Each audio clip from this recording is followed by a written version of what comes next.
You're listening to theoutdoorstation.co.uk. Chestnuts roasting on an open fire,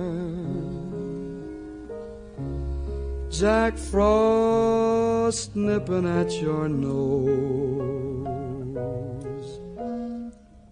Hello and welcome to a little mini Christmas podcast from the Outdoors Station.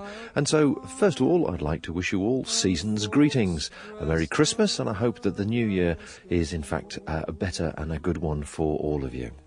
All of us, for that matter.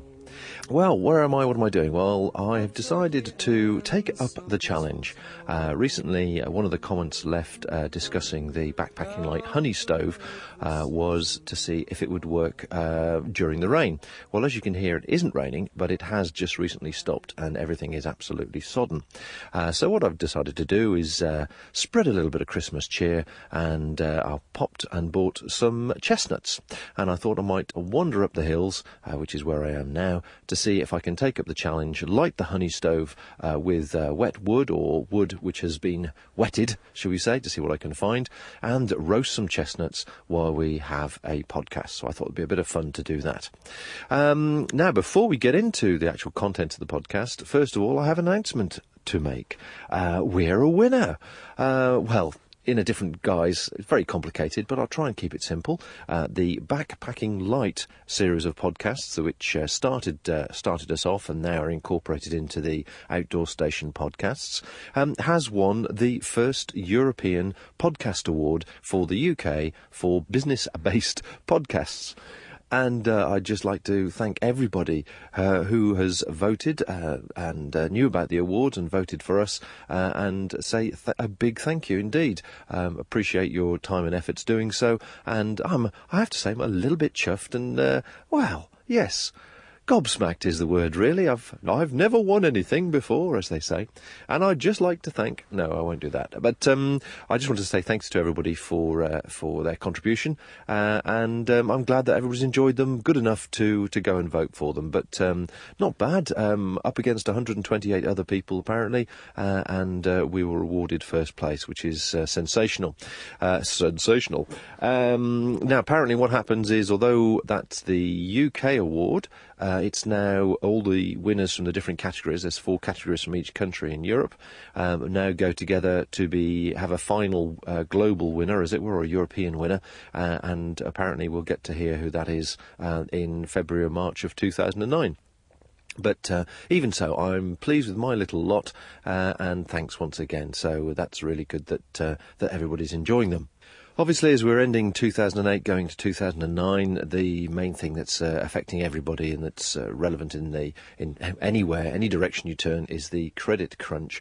And I'm sure that it will have a positive aspect, which will be, I think, encourage people to perhaps get out and about nearer home rather than travelling abroad for their breaks. And hopefully the podcasts and so on will help them, encourage them to try things nearer home, like hiking and kayaking and bushcraft and so on. Simple outdoor activities which are a great pleasure, and which I will be doing shortly if my chestnuts start roasting.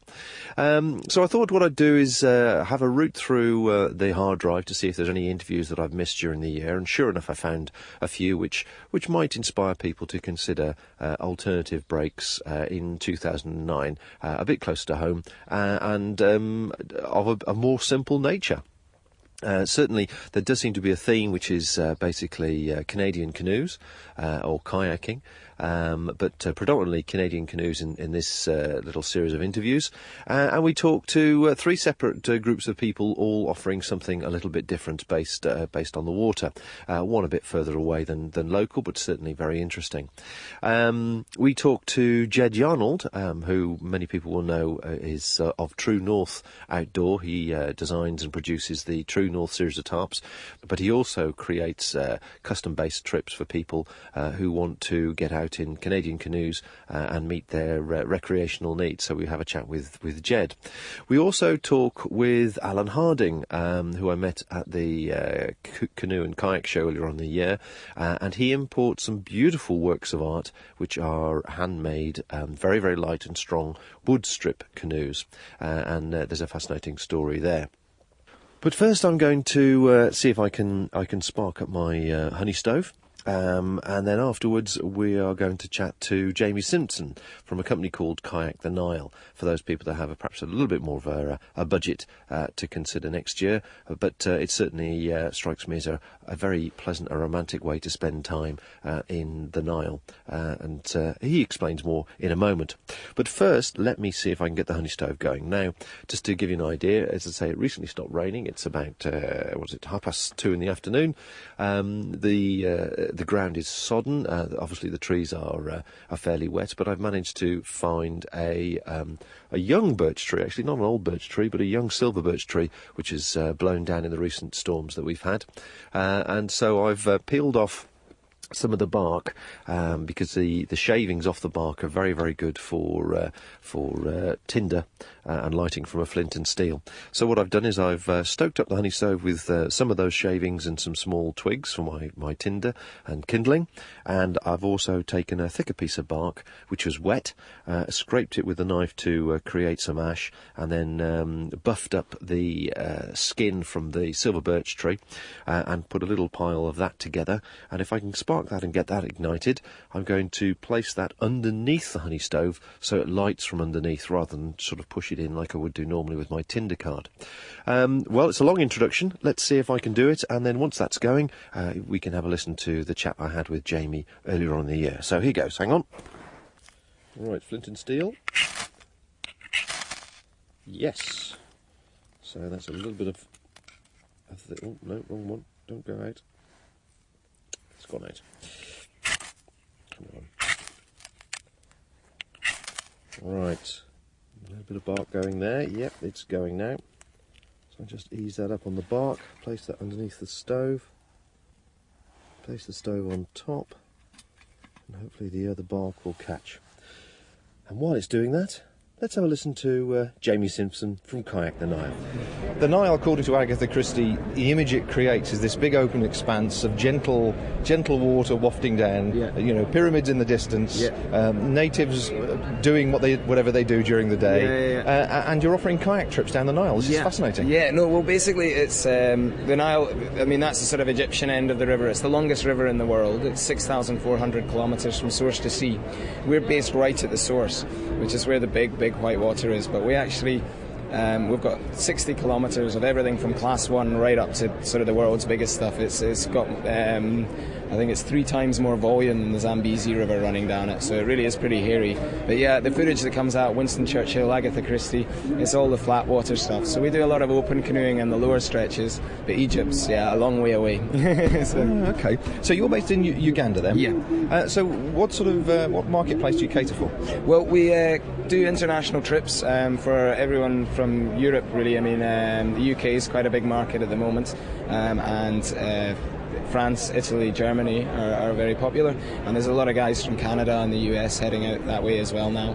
We get about 700 independent kayakers that will come out each year. We run logistics for them, but then we also have a big market of non-government organisation and beginners that want to come and learn to kayak. It's warm water and it's really friendly water. We build them up slowly. As I say, there's class 1 stuff, so it's really easy to teach there, and it's a really good place to learn. So let's look at the 2 levels of kayaker. If you've got the beginner or the family kayaker, shall we say, and then you've got somebody who's more experienced and wants something a bit edgy, you can sort of offer both types of packages. Yeah, we've got 4, in my opinion, 4 of the world's best guides working for us. They're really highly qualified coaches, and they're as happy doing complete beginners as they are doing the most advanced technical play boating courses.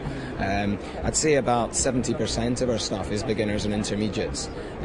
So yeah, we'll take people completely from scratch. And as I say, with the water being warm and the coaching techniques we use, we've kind of developed it. When you're working as a coach in the UK, you're quite restricted by sort of the way things are done. You're given a book of how to coach this and how to coach that.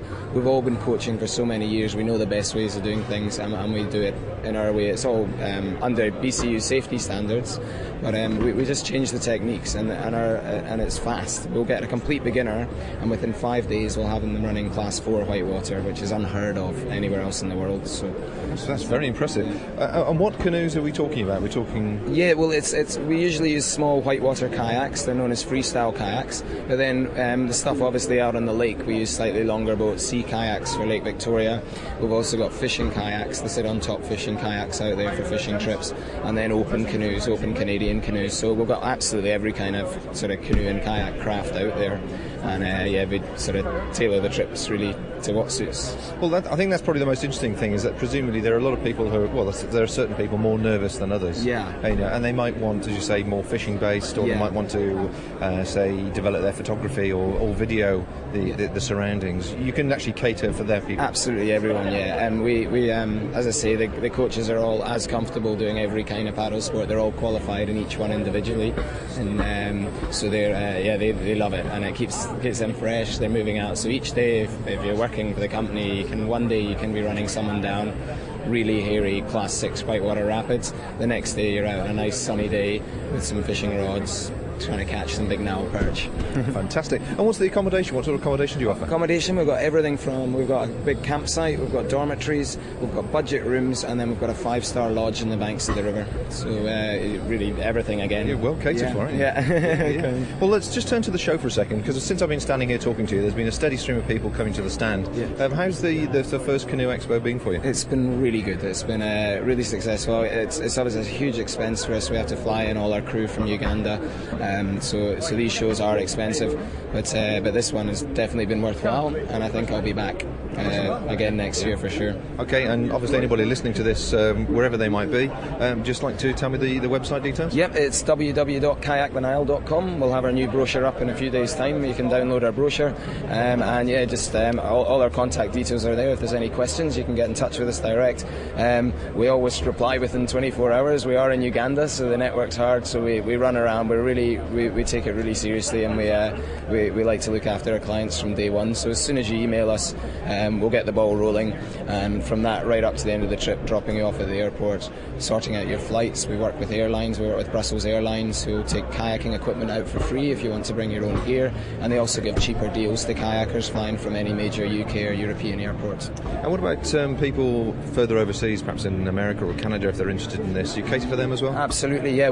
Currently we don't have deals from the US for bringing your kayak for free, but we can arrange flights from anywhere in the world through Brussels Airlines and their links, and then gear just comes for free from Europe. But yeah, we get about, it's a smaller market at the moment, but we're always trying to push it, and really just get the message out there that it is right in the middle of Africa. You look at it on a map and it's sort of intimidating, deepest, darkest Africa, but it's one of the most friendly countries I've ever been to, and so easy, and that's why we're there. We make it completely hassle-free. So from the moment you arrive at that airport, you've got a guide with you the whole time, your accommodation sorted, we get you settled in, sort out your meals, everything, so you can come to Africa and do it like it was a holiday in France or a holiday in Spain. Everything's really easy, and run to Western standards.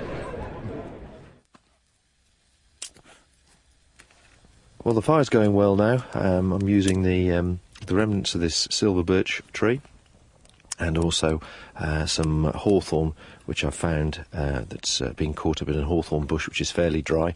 It's all got a little bit damp around the edges, but it's relatively dry, shall we say. Fire's going well. Definitely got a good heat underneath there now, and as many people know who have done roast chestnuts, you need a good bed of heat to roast the chestnuts over, good coals to roast the chestnuts over. So I'm slowly building the fire up now, and it's got a good layer of dry twigs in there to get the heat. And must have been on a fairly chilly day like today. It's lovely sitting around this and having the heat reflected off the couple of rocks I've got it's pitched in front of. Very warming. I shall look forward to my chestnuts, and I've also brought some ginger wine as well, which I think I'd add to the festive spirit. Anyway, let's move on a bit now and have a listen to a chat I had with Alan Harding from NGC Woodstrip Canoes about these beautiful canoes he had at the kayak show earlier on in the year. These canoes look like a beautiful work of art, a real craftsmanship, and very impressive as you walk around a show which is surrounded in fiberglass and plastic canoes. Tell me a bit more about them. Yeah, well, they're called a wood strip canoe, so they're made of thin strips of cedar. It's about 12 mil wide and 6 mil thick. They are machined with a concave and a convex surface, top and bottom, then put over a mould, and they're pinned and glued together. When the glue is dry, the pins are pulled out, so you now have a boat shape, which can be sanded off smooth, which is then covered with fiberglass cloth and epoxy resin. When that's dry, the boat's turned over, the mould is pulled out, and the same's done on the inside, again sanded down, and then cloth and resin. These particular boats are actually built in the Far East, and the trim is of purple heart, which gives that lovely finish. When we thought of this project nearly 2 years ago now, we worked for over a year trying to find a builder, and we looked throughout the whole of the UK and no one was interested in doing it. Was that because they didn't have the skills, or was it just purely a cost element? No, I think they have the skills. I think perhaps the skilled boat builders are just full. They've got all the work they can do, maybe. Certainly no one was interested. So we then spread out into Europe and Eastern Europe, and we still eventually only came up with one person who would build it in Slovakia. But that was horrendously expensive, and the cost of transport was also horrendously expensive. So we were forced to go to the Far East. We found the company that already actually builds them. They have a staff of some 200, so they're very serious people. And the crazy thing is, to bring these boats from the Far East is dirt cheap. A 20-foot container which will hold 12 boats costs £1,500 to Southampton. Then cost us another 250 quid to do 40 miles to Bogota. Oh, it's just ridiculous, isn't it, the way it all adds up? Great. So when you say the Far East, where are we talking? I don't recognise Vietnam. Vietnam. Well, the actual, to try and sort of describe it to a listener, the boat is a thing of beauty. I mean, the actual wood strip itself is not thick, is it? It's very thin. Just 6 mil, quarter of an inch, yeah. So it's 6 mil, and then you've got a very, the fiberglass sheet that is laid over the top and on the inside. You can't see or detect there's a sheet there at all. No, when you have the fiberglass cloth, it's white in colour. But as soon as you hit it with the resin turns it colourless. As the resin impregnates it, it becomes colourless. So that's why you have this beautiful finish. It's rather like paddling a Bechstein Grand, you know. The actual canoe is called a Canadian canoe because it's like you used to see in the old Red Indian films, where it's an open canoe. The person sits either end with a single paddle, as opposed to a normal kayak which would have a double paddle, so you paddle just on one side. They're ideal for touring and camping. And this actual type of canoe, built in this fashion, in Canada is very widely used. I mean, this is where they really sprang up. And all their outward bound courses and things are done, well, most of them, in these canoes, not in fiberglass canoes at all. Well, it's the weight element that's really taken me by surprise, because the longest one is 5.4 metres, and it's only 32k, and the shorter one is 4.8, and that's 27k. Yeah, they're very light. Yeah, so it's basically a 16-foot and an 18-foot.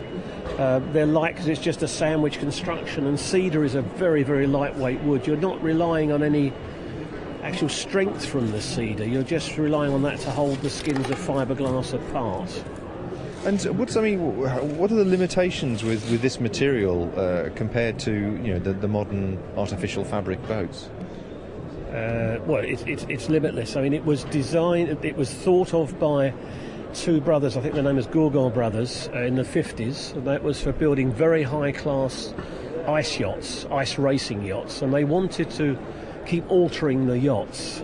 And so if you made a mould for fiberglass, that was a big problem, because you had one shape and that was it. But this way they could slightly alter the wooden moulds, build over them, and they could develop them. But they had a problem with the epoxy. The epoxy then wasn't perfect until the company West designed a perfect epoxy. So they started building their ice shots, and then they thought, hey, we can build bigger things than this. And so it was mostly used, and probably still mostly is used, on ocean racing yachts, because you can build a one-off. A bloke can design a specific shape, and relatively inexpensively you can build this shape, very light, extremely stiff, which is what you need for a racing yacht. So you can almost do anything with it. I've built a cupola for the top of my garage, which is the posh name for a little clock tower. And it's easy. Fantastic. It lasts forever. What's I mean, if somebody were to get one of these, what about replacement seats and all this sort of thing? Are they easy to come by? Are they a standard shape, standard fit? No, they're all special. But I mean, if you wanted a replacement seat, any carpenter can make the woodwork, and then you go to the local cane shop, and they will just put the cane centre in it for you. So all that's simple. If you damage the boat, they're also very easy to repair. It depends obviously how much damage there is. But the great thing about epoxy is, if you new and old epoxy bonds very well together. So you can do an epoxy repair and it bonds perfectly to the old boat. So it's as strong as it is now. And what sort of customers are you finding? Because it's attracting a lot of interest here as people walk past. Yeah, it's rather a specialist customer. It's not a mass market. You really want a little bit of a poser, if you like, because you... Or somebody who appreciates quality, surely. Well, yeah, the same thing. But you're going to paddle it down the river, and for sure, everybody stops you. You pull in. It's not just a matter of getting out, because by the time you get out, someone's stopped. And as you found yourself, you have to touch it. You have to touch it. Yeah, it is incredibly tactile. It's a very attractive Canadian canoe. Yeah, it certainly is. Yeah. Well, the embers now are beautifully glowing. I've got it a good pile of embers there, which I think should see my first batch of chestnuts sorted. I'm pricking the chestnuts and putting them on. I'll stop them exploding, and I'm looking forward to having those with a drop of ginger wine in a moment. But in the meantime, while I wait for my afternoon snack to roast slowly, let's have a chat with Jed Yarnold from True North Outdoors regarding his custom-made adventures that he does for people. Well, it's something that I've been doing for quite a long time, and during my time in the Royal Air Force, I was organising adventure training and that sort of thing, and I found I'd got quite a lot of interest from some of my civilian colleagues, and it sort of carried on into my civilian life. And so basically the structure of what I used to do with the military, getting rid of some of the sort of slightly more structured aspect of it, I've converted it to civilian type holiday canoeing. And I take all sorts of people, really. Sometimes they're the very youngest person who I've taken out in a boat was 16 weeks old, and the very oldest about 93. So all groups, the old ones particularly, were the Gold Guides Trefoil Guild, who were retired guiders who wanted to go out in open boats, take it over Dead Man's Weir and jolly hockey sticks and all that sort of stuff. Brilliant bunch of people.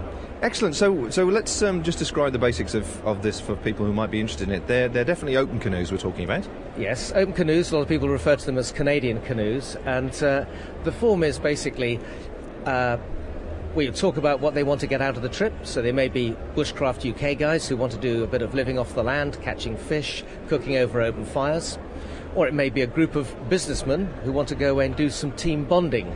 So as opposed to team building, team bonding is where they just want to be together. They don't want to answer phones. They want to actually sit round a fire, sip a little whiskey, and not be bothered with making any decisions. And so what sort of format do these trips take then? There's obviously different formats in different places. What sort of thing do you cover? Having decided the theme, they would pitch up to a location where I would turn up with the canoes, the buoyancy aids, the paddles, more often than not the provisions, having found out what their preferences are and that sort of thing. In fact, all the essential equipment for going on the adventure, including tentage for people who need it.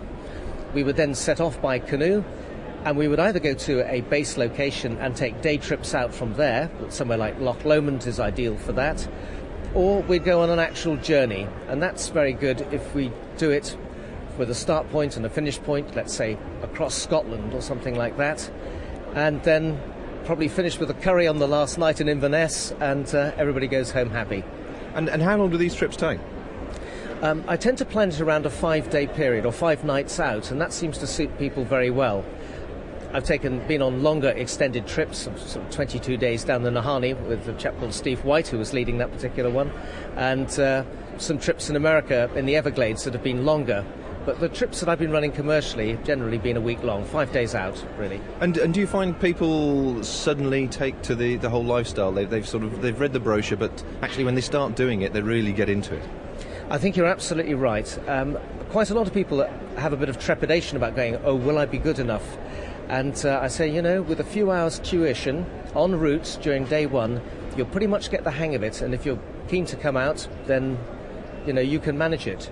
Obviously, if we're paddling on sea locks or rivers, one has to have safety very much in mind, and the wind and the tides will dictate how far you travel, or if you can even travel at all. So it's a business of managing the risks and making sure that everyone has a good time, while still having the sort of spirit of adventure and the uncertainty which you will get with any expedition, really. And what do you find people sort of get from it when they actually finish the trip? What's the things they say to you over and over again? I think that the main thing is it doesn't really matter what the weather was like, whether the bugs were bad, whether the tides were adverse. People come back and say what a great experience they've had. The only thing that will put them off would be bad rations or bad company, and we've managed to avoid that so far. Congratulations. So if people want to find out more about doing a 5-day trip for a group or families or whatever, where can they find out more information? Well, I think probably the best thing to do is to go onto my website, which is www.truenorthoutdoor.co.uk, and then email me or give me a call, and we can natter about it on the telephone. I'm always delighted to talk to people and discuss what they would like to get out of a trip. Whether that's a poodle down the Thames, stopping at pubs on the way, or going off to northwest Scotland, living under a tarpaulin. So really, it's custom-made, open canoeing for whatever people require? Yeah, I think that pretty much encapsulates it, yes. Well, my chestnuts are done and almost gone. They're... I really do like roast chestnuts. The way I peel a roast chestnut, rather than burn your fingers, is to actually rub them in a cloth. And at the moment I'm using a J cloth to just peel off the hard burned skin, as it were, and that leaves you with a lovely edible interior, which is piping hot. Fingers, excuse me a second. That taste of Christmas. Roasted chestnuts, they're lovely. Well, thanks to my guests on the show for joining in. And thanks once again to everybody for voting for us at the European Podcast Awards. It's really nice to... excuse me, eating. Oh, Merry Christmas. It's good to know that everybody has been enjoying them since we started doing them, well, almost 3 years ago now. It's incredible. And we must have at least 200, 250 podcasts under our belt. Anyway, under the current circumstances, I'm sure more people will be getting out and about next year, albeit on a more humble basis, financial basis. So let's hope we meet each other on the hills or in a pub somewhere and share some good times.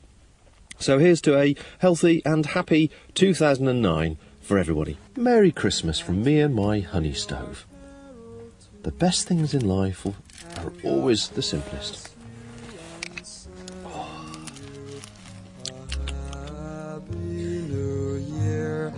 And God send you a happy New Year.